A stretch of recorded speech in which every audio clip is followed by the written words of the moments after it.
And a few days later, as Ophelia predicted, Roderick and Isidore, who had been absent, returned home with dignity.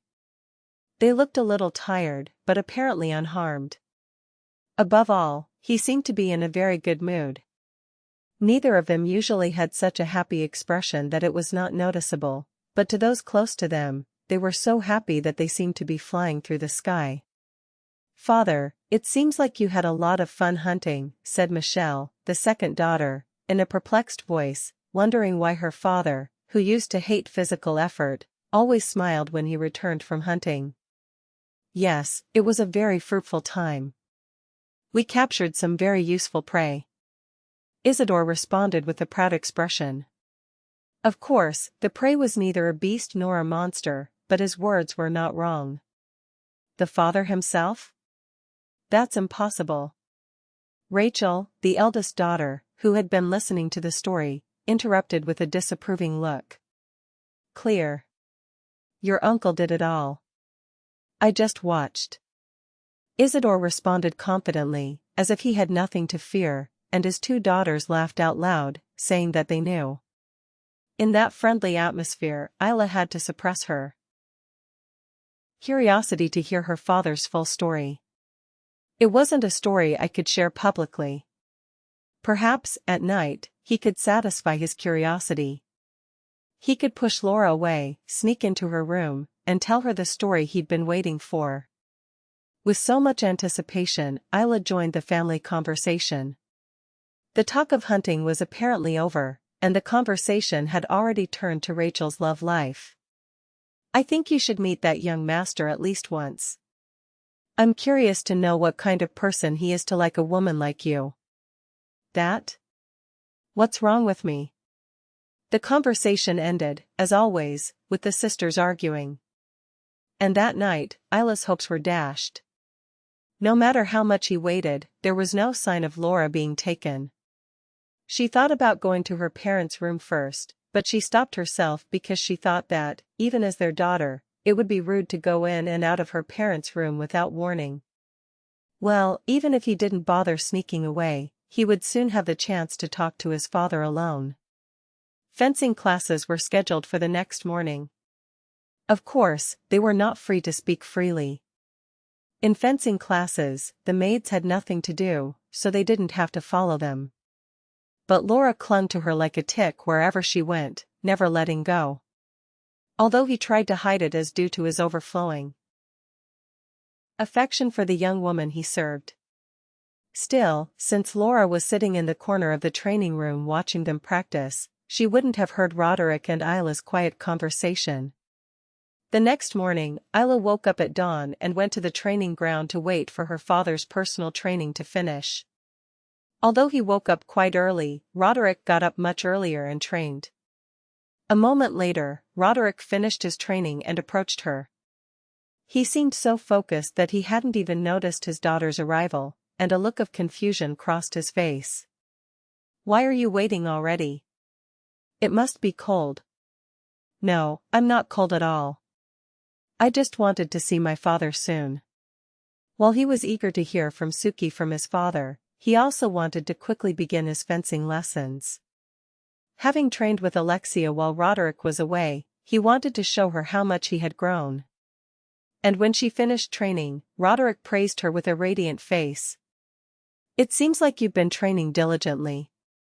"That's amazing." Isla smiled shyly, feeling her father's hand caressing her hair.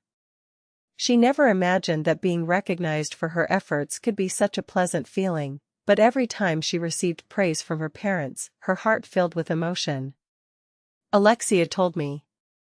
He said your writing ability has improved considerably. She said you almost beat her on the last day."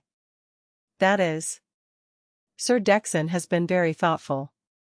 He was running slower than usual. Anyway, it's impressive that you've been learning for so long and are at that level.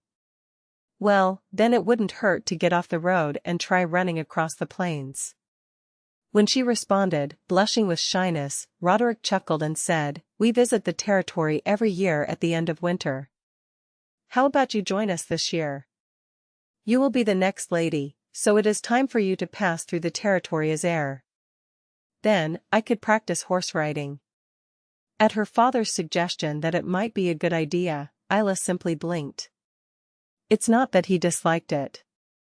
He had heard a lot about the Weishafen heritage in his past life, and after discovering that she was the real Isla, he became curious. It was simply an unexpected offer. Isla thought it might be a little premature, since she hadn't caught Byron yet and his curse hadn't been lifted. Then, Roderick whispered in her ear, as if trying to clear her doubts.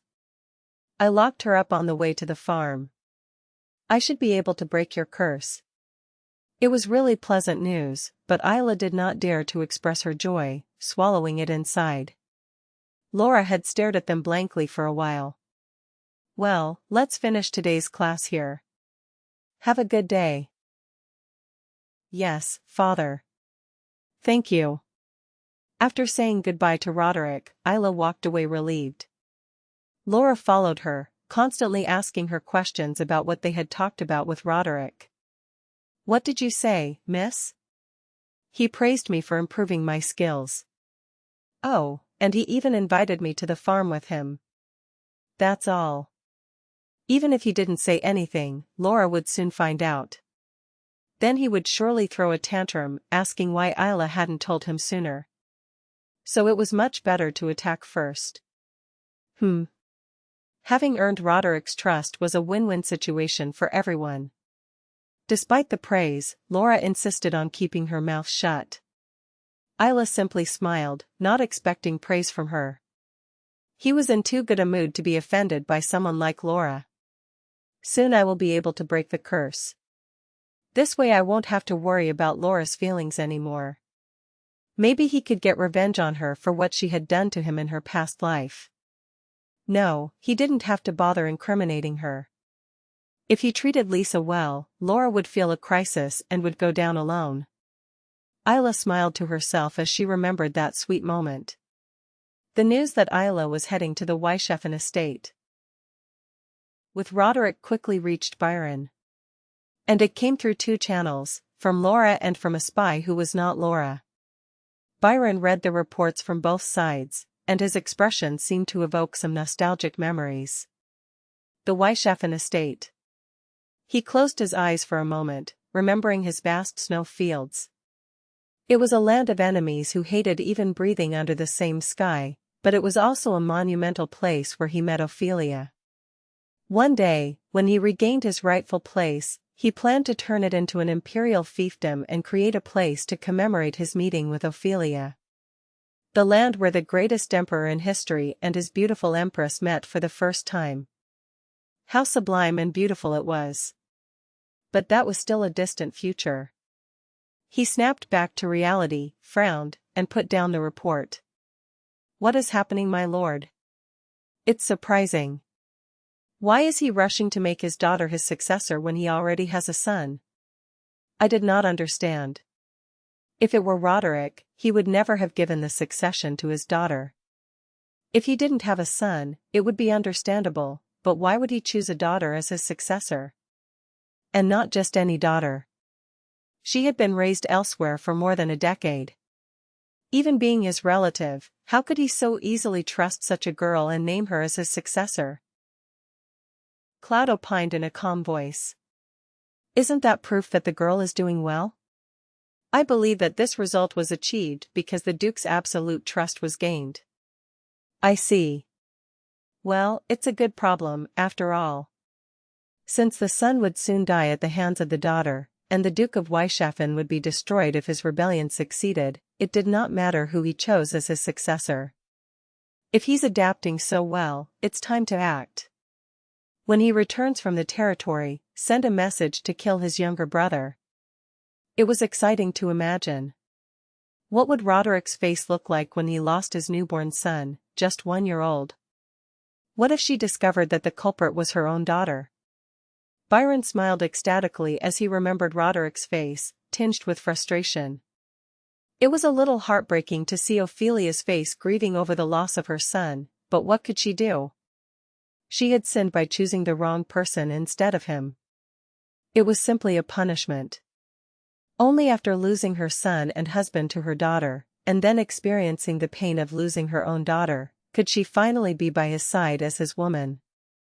It was a punishment for Ophelia, whom he loved so much, and it was a kind of sacred ritual. As Byron drifted off into a blissful sleep, imagining a happy future, Cloud made a sound that broke the tranquility.